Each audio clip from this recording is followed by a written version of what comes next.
Welcome to AstroFic, your dose of fun, relatable astrology content where we apply astrology to fictional characters to find out why they're like that. I'm your host, Celeste V, and this week we're talking about Lucy Gray Baird, continuing our Hunger Games series we've got going on. I have to extend my deepest apologies for falling off the face of the earth the past couple of months. I graduated college and it was just a lot, very overwhelming. The second I took my last final, I became ill with bronchitis. Couldn't record during that, obviously. Not that I wanted to, frankly. I was very sick. I hadn't been that sick in years. So we were on the struggle bus over here for a little bit, and then holidays happened and I was like, I don't want to do anything. So forgive me for being MIA.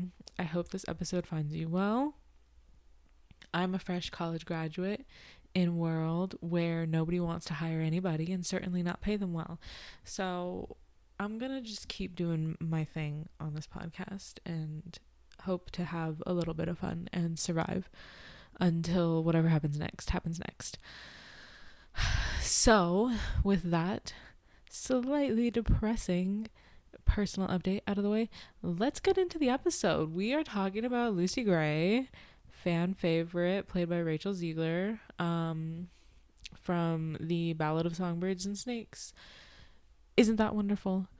Yeah, so we are going to start Sun, Moon, Rising, as always, just to give you a little taste.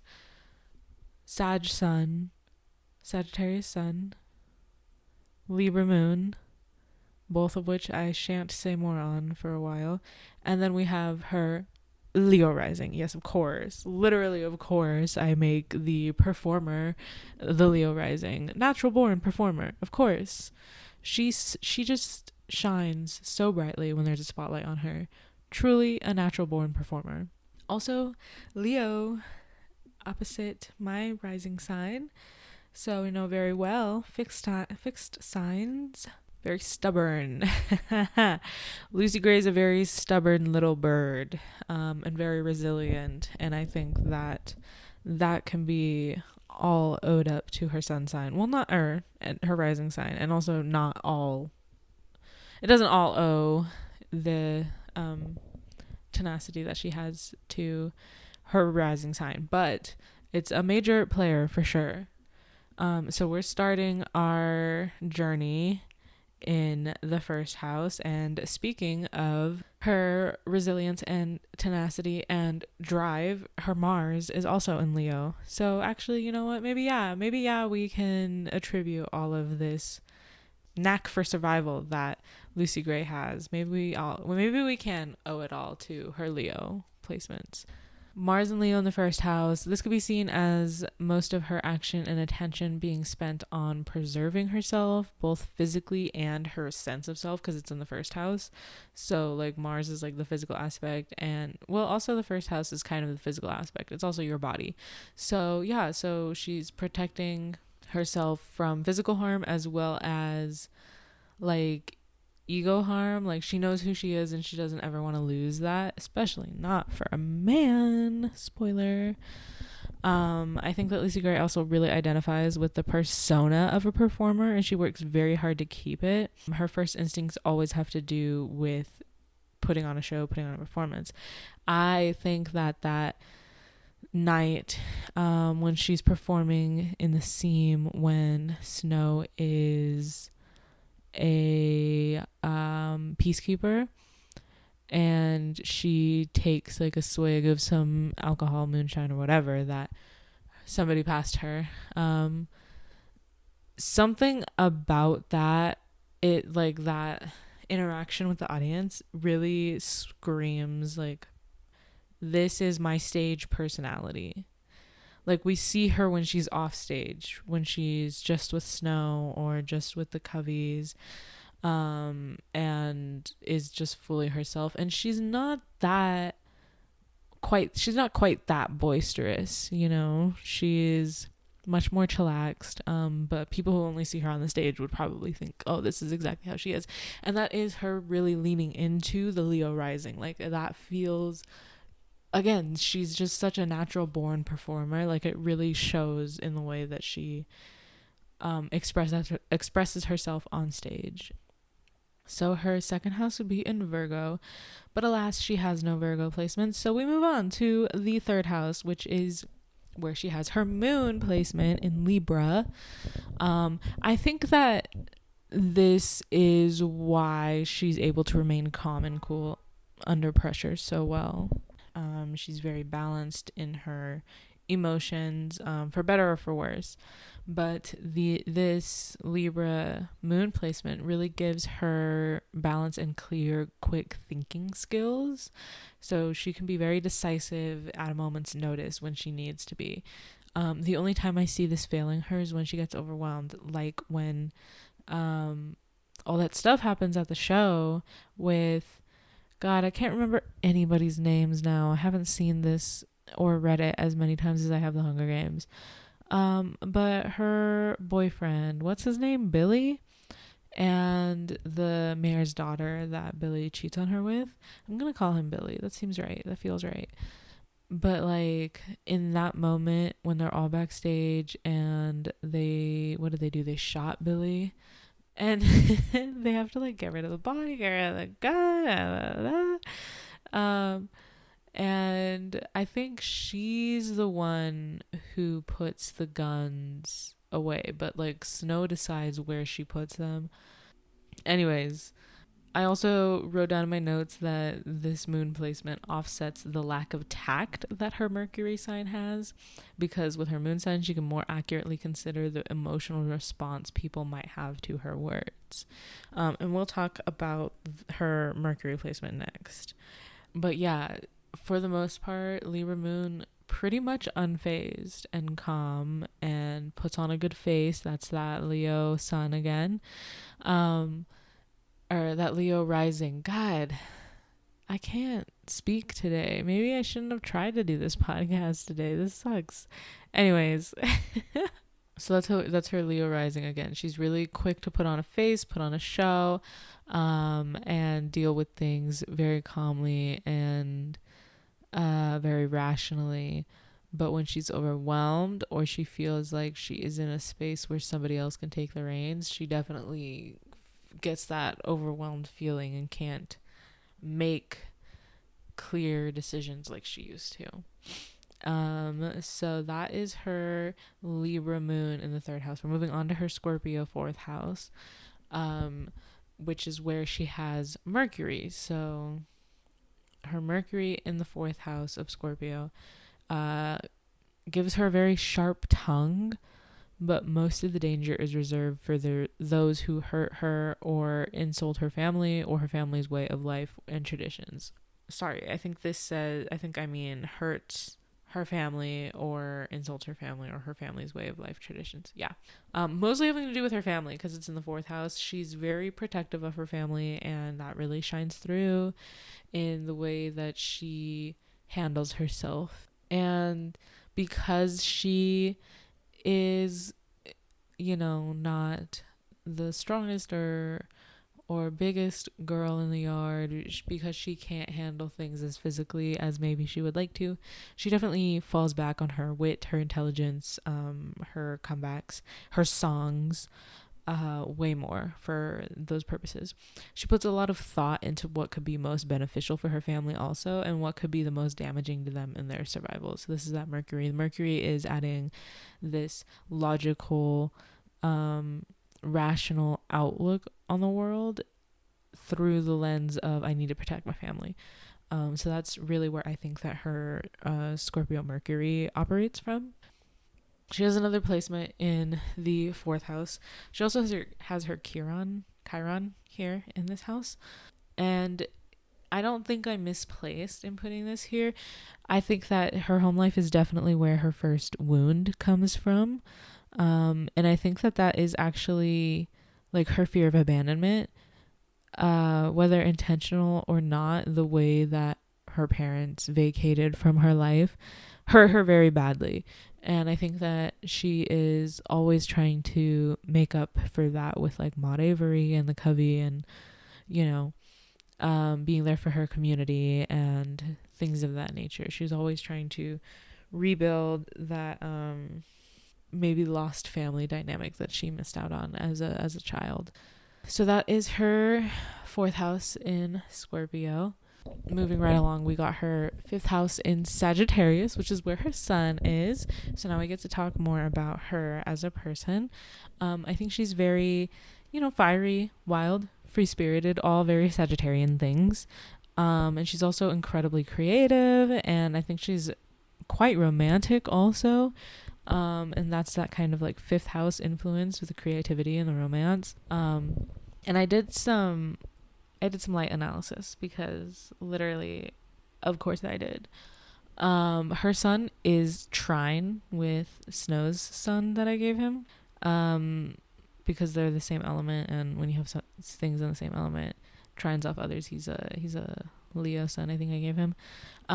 So off the bat, they do seem to complement each other very well, but you have to take into account everything else. And I'm not going to do a relationship reading on the charts I made for Snow and Lucy Gray, but if people listened to this and told me that they wanted that, I might consider it. But that's just like a neat thing that I discovered while writing the notes for this episode and making her chart. So thought I'd share that with you guys. But yeah, I think that she's a very like straightforward, run-of-the-mill Sagittarius. She's fun. She's honest. That's another Sagittarian thing. And she doesn't miss. You know what I mean? Sagittariuses are the archer. And I really don't think that Lucy Gray misses when she takes action. She certainly didn't miss putting that snake down the mayor's daughter's dress at the reaping. That was hysterical. And she's always, quick to cover the tracks and stuff. She never misses. Lucy Gray never misses. She got away. You know who misses? Snow. That's who misses. She she also has her Neptune in Sagittarius in the 5th house. I think that this just adds to her creative capabilities. She's very talented, and this Neptunian influence definitely fuels that fire. And I think that her songs have this very Sagittarian honesty to them that, is probably because of her Neptune placement. She's very explicit about the subjects in her songs and what happened. So as long as you know her enough to get the context of her life, like the movie audience does, then you know perfectly damn well what she's talking about in her songs and stuff. That one fucking song, that love song that she wrote for Snow, and he was like, she's fucking singing to her ex. Dude, you are the world's most daft man. Everyone could tell that was like about him, as long as they knew that she was like in a relationship with him. It would be fucking obvious. Like, duh. That's all for her Sagittarius placements. She has a 6th house in Capricorn, but no placements in that. So we're gonna move on to her 7th house in Aquarius. She has her Venus in Aquarius. And I didn't just write down the one thing about the way that her chart works with Snow's chart. Okay. This Venus is trine Snow's moon sign in his 2nd house. And it, kind of suggests that he found like a little bit of his mother in Lucy Gray, and that's like why he was so entranced by her. Like, don't all men find their mothers and their lovers? And then I put the eye roll emoji, so that just tells you how I feel about that. Yeah, so anyways, Venus in Aquarius in the 7th house. She's also drawn in to Snow by being able to contact his moon sign so quickly, which could obscure her vision or whatever, like his red flags and stuff, giving her rose-colored glasses. Why are all my notes about Snow? All right, everything that I say now is off the cuff about her Venus in Aquarius being opposed her rising sign. Not good. I'll tell you right now, not good. What she wants in a lover is open-mindedness, freedom, and overwhelming acceptance and unconditional loyalty. Maybe not unconditional, but extreme loyalty, ride or die. Yeah, that's why it was stupid that Snow thought that song wasn't written about him, because once she has her eyes on someone, that's all she's seeing, ladies and gents. She's not looking anywhere else, and she wants the same respect, behavior from her partners, which is why that Billy guy got what was coming to him. Yeah, that's my take on that. Anything else I want to say about that? Yeah, and I'll be honest, it's not good. She can lose herself a little bit in love, but like that's what her Mars sign is there for. It's to counteract that. She's also not I don't think she's the most daring in love. Like maybe it seemed that way in the Ballad, Songbirds and Snakes, but he was really like egging her on, So I don't if it was more one-sided, I don't think she would have been as like straightforward about it. But she's a Sagittarius, so she was gonna like flirt regardless, her being on stage, like, but it's all kind of like a mask, a persona, something. It's used to hide other things that she's like feeling or thinking, Okay, moving on. She also has her Saturn in this house. This placement suggests she must be very careful about what kind of partnerships she creates and with who. This could be why both of her on-screen / mentioned relationships have ended badly and or tragically. Neither of these guys were good for her. Tell me I'm wrong. She often enters these partnerships hoping to obtain forward or upward progress in her life. Yeah, like that's just a smart thing to do in a world like the world of the Hunger Games. She also doesn't want to fucking be trapped in the district anymore. She wants to leave. She wants to go. And Snow, being capital darling, could get her there. How did Billy fit into that? I don't know. He was kind of a loser, so I don't know. Don't ask me that again. But they, both of those relationships did end very badly. So think about that. Next house is the 8th house in Pisces, where she has Pluto. I wrote here, damn, double homicide. This is a bad place to have Pluto, in my opinion. I think that this placement, though, is part of why we never know what happens to her. This placement and house is all about the destruction and restructure of something in life, and with it in Pisces, it adds to that aura of like mystery and unknown, but it also makes us hope for the best. It makes us hopeful because it's Pisces.